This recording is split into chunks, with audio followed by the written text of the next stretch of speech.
We worked for 3 years to generate a document on landslide risk and hazard mitigation plan.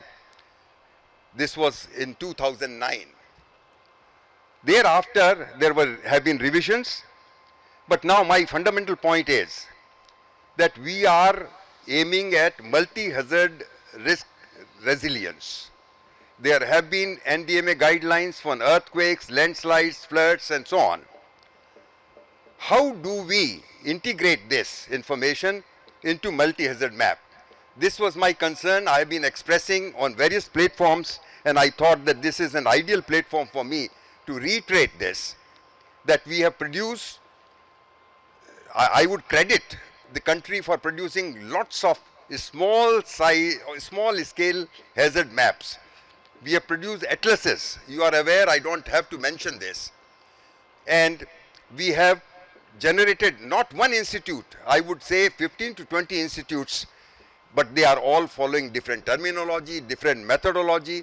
They prepare individual hazard maps using their own criteria.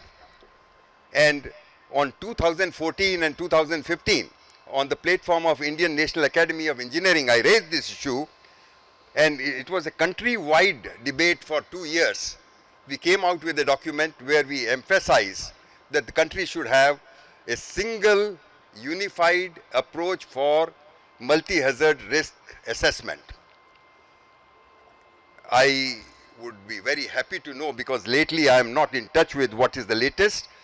I would be very happy if somebody could tell me where I can access that first user-friendly, validated, large-scale multi-hazard map of any part of the country. So this is something which is of a high education. It may not be an ideal map, but it should be a map which can be used in practice. So when we talk in terms of risks, first and foremost is that we should have credible hazard mapping procedures. And in this context, if 1,000 crores have been sanctioned, I'm sure that some effort must be ongoing to create methodologies where credible, user-friendly, large-scale landslide hazard maps are possible.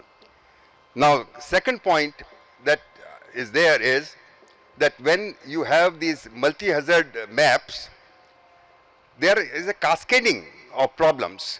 So when you talk about a specific site, it is not that you produce these maps and then they are useful for all times. All the hazard atlas maps, in fact, I remember in the year 2003, I was first one to suggest to BMTPC first landslide hazard map, which was produced in form of atlas. And Lal Krishna Advani ji had released that one. After that, DTRL, ISRO, and many other agencies, GSI, they have been producing maps and maps and maps. The whole question that I have is that all these maps produced, if they have not been addressed for last 10 years, 15 years, 20 years, should we not upfront come out with an idea to take stock of all those and generate maps which are validated and which can be recommended for use by the various user agencies, stakeholders. Unless we do that, I see a bigger hazard in people going ahead and using those maps without actually having even an inkling or the idea that they could be very misleading because scenarios have changed. The third thing which was used was on the causative factors, climate change and all that. Now, as I mentioned, climate change is a very serious matter and we have to address this.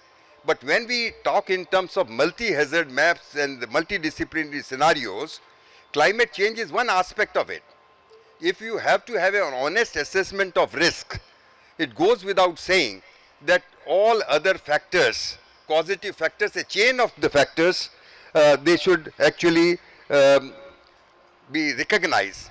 Now, here I would therefore say that when we talk in terms of hazards and all this, they are merely guides.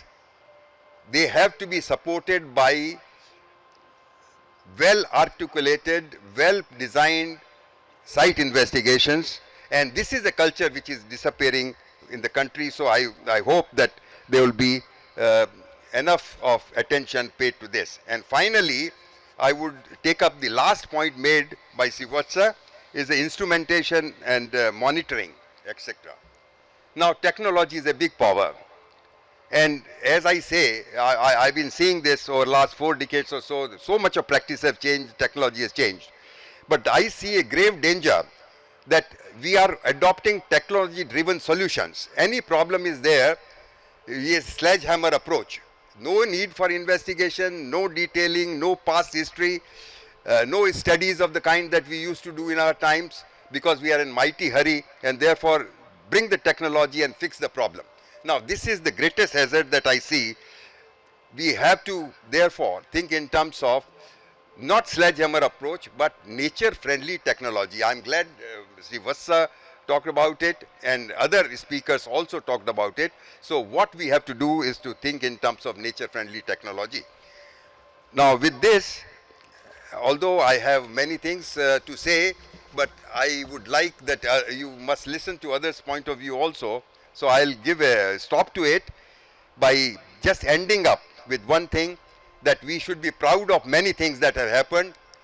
They are stimulus, they will give us energy and all that, but the destination is beyond those blue mountains, is very far off, and unless we use synergy of strength and have networking of knowledge institutions and all stakeholder bodies, and work at the from whole to part and part to whole, the success will elude us. So I think this is a good beginning. I would like to wish all the best to my friend Anil, and see that this picks up momentum, that all the youth and the energy is used in bringing together the people, and there is a cooperation, meaningful cooperation, always keeping in mind the ultimate objective of what we are supposed to be doing. With this, thank you very much, and I take your.